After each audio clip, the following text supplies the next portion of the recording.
Chip, you probably know most about the history, beginning of Bible camp. Could you give us a little bit of that history? I'd like to try. There's many years involved. I always like to say Jesus started Bible camping, not just because he was the Savior, but because he actually camped and talked to the disciples by the Sea of Galilee and so on and so forth, but into Alaska and Covenant Bible camping. I remember, and I'm not good with dates, we can look that up later, or someone can, but I remember when I lived in Nome and worked at KICY, the field director at that time was Norman Barham. He was a missionary, covenant missionary in Africa, came to Alaska, started the pastor's school here, and then later became the field director. He summoned me and a couple other, just a few other people in Nome there, and said that he thinks it's about time that we have, our church has a Bible camp. Now there's other Bible camping, covenant Bible camping going on in informal ways before that. Probably the first was when people were camping more, in the summer especially, for fish and different native camps were close enough so that on Saturday or Sunday everybody would come together and have a service. And I kind of wish that would happen. I've never experienced that except in Nome. They did have a Sunday school where the Nome church would go down to the nearest fish camp and gather from many camps around and have Sunday school. But I imagine that was a very blessed time for people to get together, and some went quite some distances for those Sunday services when they were fish camping. Then I know that even myself, when I lived at Nome, I took boys camping in Boy Scouts, but we were, doing it as a Christian. And then we did have a few times when we took both boys and girls from the church and went to Salmon Lake and had a night or two of Bible camp there. And I'm sure Unalcleet did that, and there was a non-denominational man that had wanted to start a Bible camp near Elam. So there's many, people that did what we might call unofficial Bible camps. But when Norman Barham gathered us, one of the natives that was with it was a man named Harold Dimmick, and he recommended Elam because he said, I think at that time he still had some reindeer, and he said there's a good food supply for the Bible camp. They used to graze reindeer near Moses Point, which is a fish camp, an old shelter cabin on the way from one village to another, and is near Elam. So that's the way that got started officially under our current, under that field director. And then the local people said they could have Bible camp at Iron Creek, which is a real nice spot. There's fish camps around it, but people were cooperative, neighbors, and there was the main thing, it was their water, fresh water, and then there's also an old galvanized sheet metal building in case of some kind of a downpour. Everybody could run in there and get out of the elements. And I think that was, I don't know, maybe even 10 years they camped there. Then I could start giving numbers because in 1978 I was called to be a pastor, and our field director at that time, Don Erickson, who was both the pastor of Unalcleet Covenant Church and field director, asked me if I'd be willing to direct the camp. So I think that come to think of it, that was the first official camp director. Others would come and go and do their part. Don Erickson for sure, his wife, some people from the Anchorage Covenant Church would come way up here to do that, and obviously local people would help out. I remember one time when Howard Slocum was the camp director for that year, and I got on his little boat. We went out to this huge ship, which was a supply ship for the local villages, came all the way from Seattle with groceries and lumber and whatever the stores needed. And he's done it before. We went out to that ship and got some extra food for the Bible camp.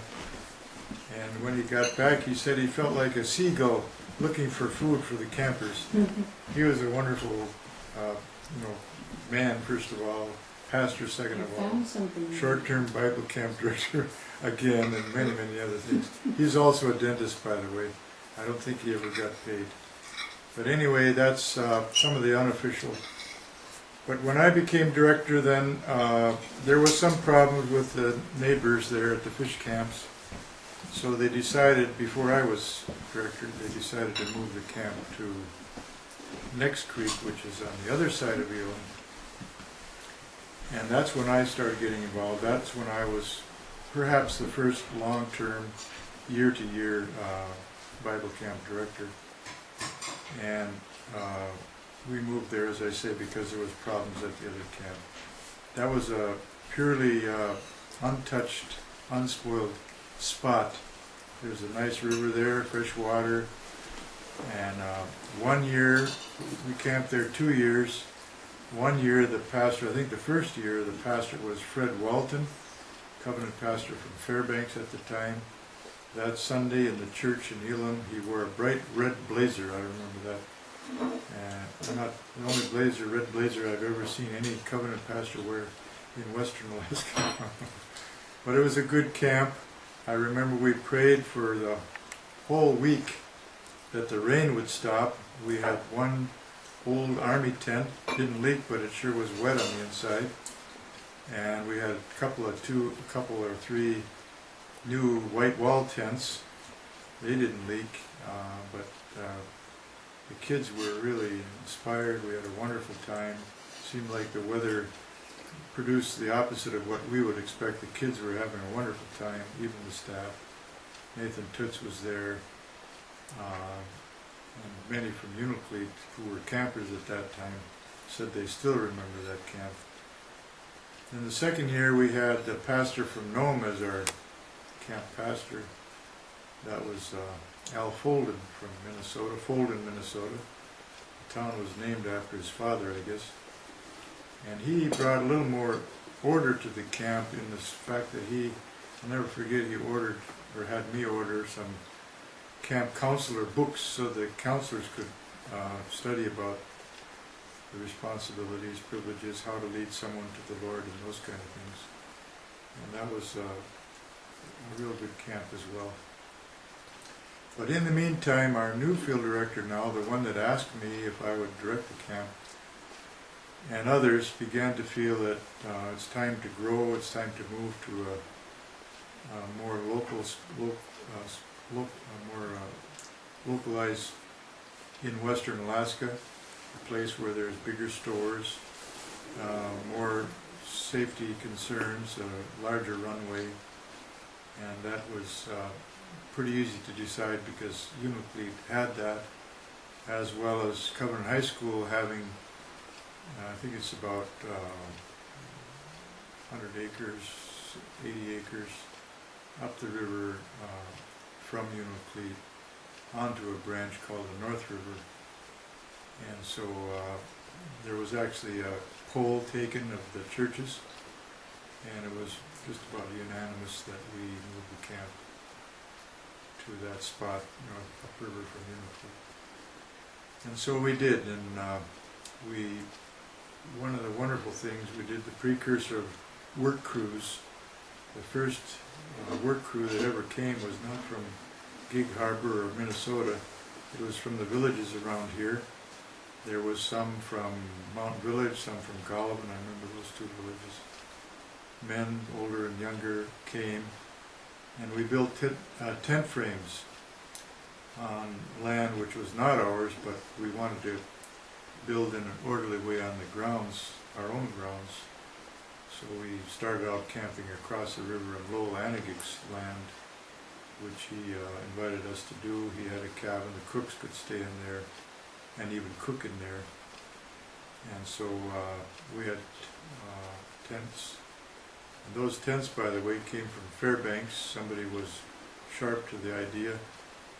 that's when they were building the pipeline, and their tents were on sale, and so they shipped 4 or 5 of them over here, and we put up tent frames to fit.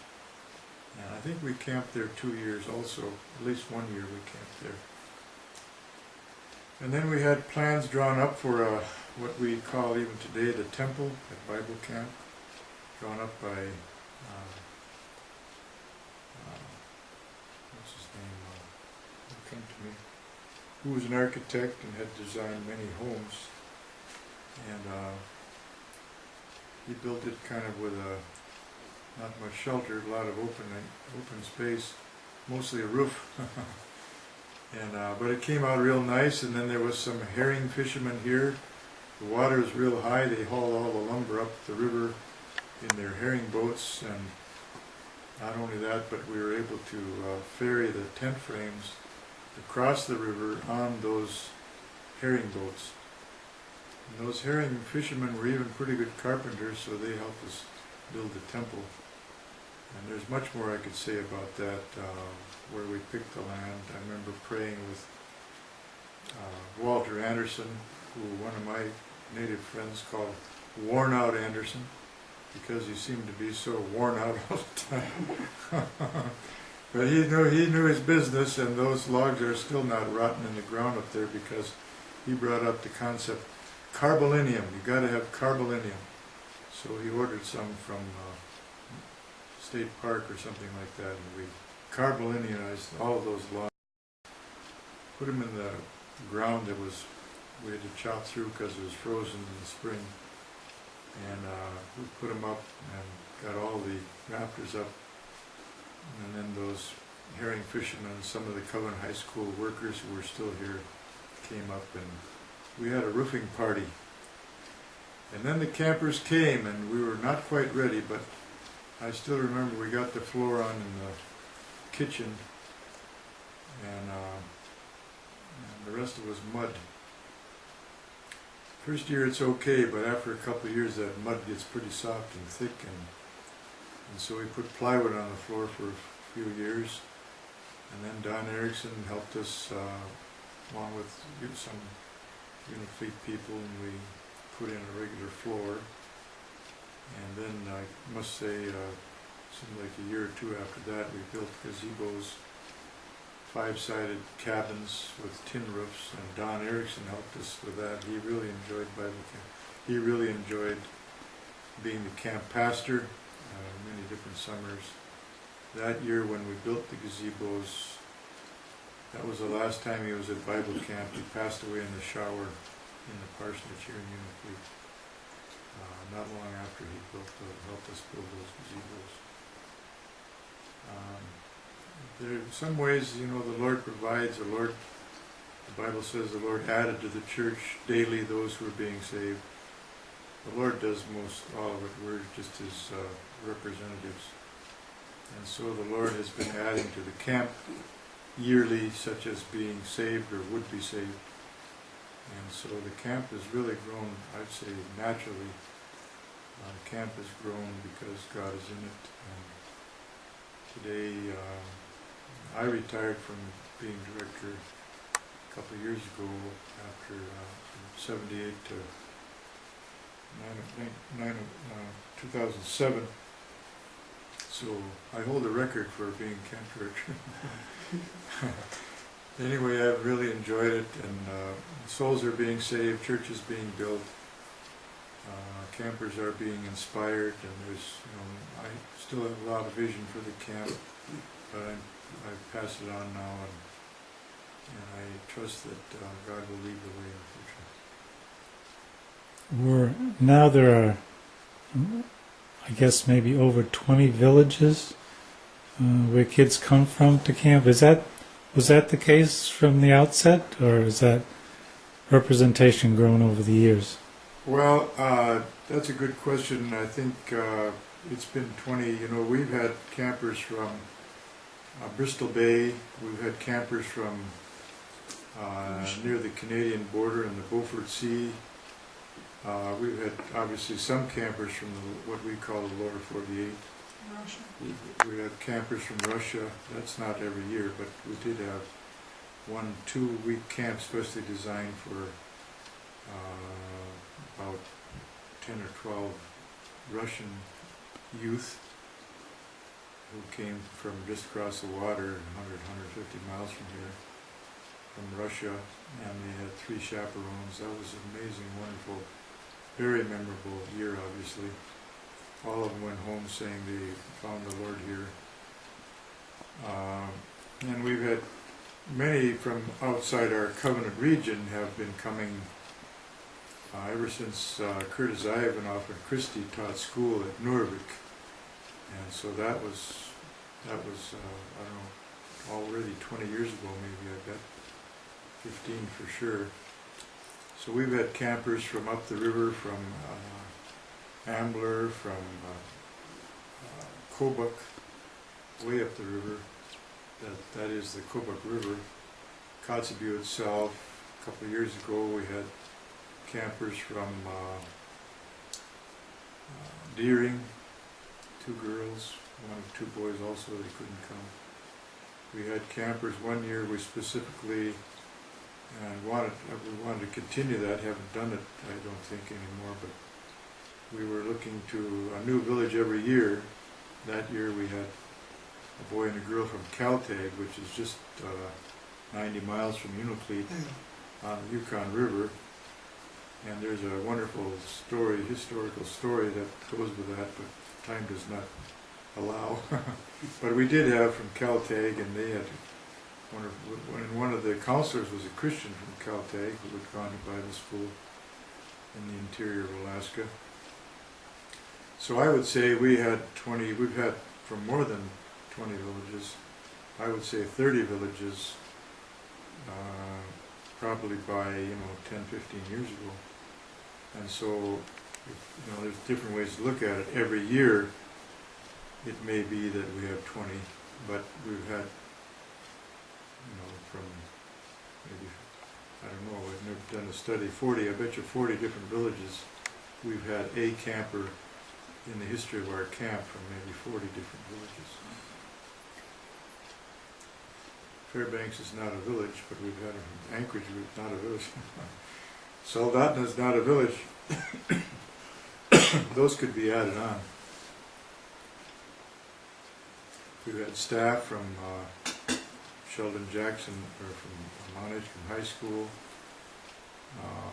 So it goes on and on. Farthest away, we try to get a missionary speaker and campers from Japan. So far we haven't been successful. Covenant Church has a Bible camp in Japan. Covenant Church has Bible camp virtually every mission field that the Covenant has. We always wanted to bring campers from there for an exchange, but so far that hasn't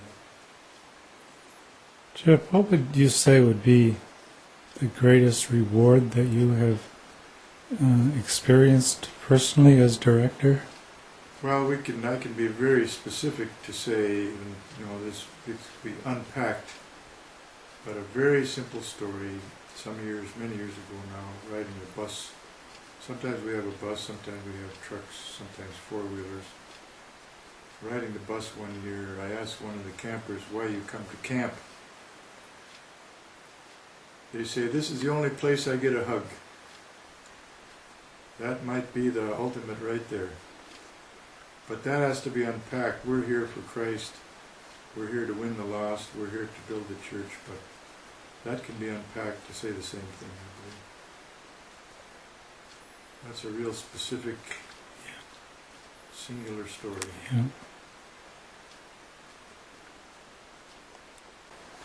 Yeah. Chip, what do you think would be unique about this Bible camp in Alaska as compared to, say, Bible camps in the lower 48 or maybe specifically the East Coast? The thing about camping in western Alaska is we've already said, how Jesus started Bible camps and how the Bible camp, our Bible camp, Covenant Bible camp, has grown. One of the things that needs to be understood by people outside of Alaska, and maybe even some in Alaska, is we live in western Alaska, the camp is in western Alaska, therefore the camp is built and organized and run for not only youth. I say that this camp should be for adults too, but for people who are used to camping, and they camp like no others. And I would dare say, I stand to be corrected, but even Native American Indians in the lower 48 United States camp in different ways. Here people go and sometimes spend a month staying in camp the whole time, perhaps going to town for food or something. And so the youth, if we're thinking about youth camping, are used to staying in camps, used to mosquitoes, used to catching fish, used to doing all those kind of things. And so this camp needs to keep that in mind, and it has. There are unique challenges to that. I think it means that the camp is not built up so much that it's like a hotel, or it's not characteristic of camping in Western Alaska. Whereas, some camps, I know, being at Covenant Bible Camp gatherings from all over the U.S. and Canada, at midwinter usually we talk about different Bible camps and how they do fundraising, and how they have to meet certain standards, health standards, which we do too, but they also have to have housing which has flush toilets in some cases, which has these kind of things, which none of the campers in Western Alaska ever had in their camps, for sure. So these are some of the dynamics that continually have to be addressed as time goes on.